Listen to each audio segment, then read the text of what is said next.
তো দাদা আমার কত টাকা হলো? আপনার 80 টাকা হয়েছে। এই নিন 100 টাকা, 20 টাকা ফেরত দিন। বাবা, ও বাবা, আমি আইসক্রিম খাবো বাবা, আইসক্রিম খাবো, আইসক্রিম কিনে দাও না প্লিজ বাবা।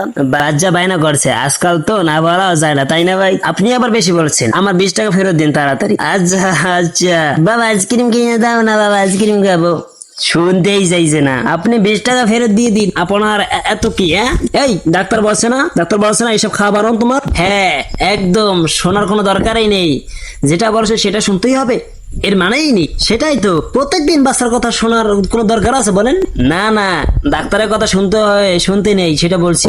আরে আপনি 20 টাকা ফেরত দিন না ভাই। আপনার কি হয়েছে? ও প্রত্যেক দিন খায়? ও আচ্ছা, প্রত্যেক দিন খায়। প্রত্যেক দিন খায়, তবে আজকেও খেয়ে নিক। আরে আপনি একটু বোঝার চেষ্টা করেন। হ্যাঁ, আপনার দোকান থেকেই খাবে, আমি পরে কিনে দেব। ও শরীর খারাপ করবে তো, তাই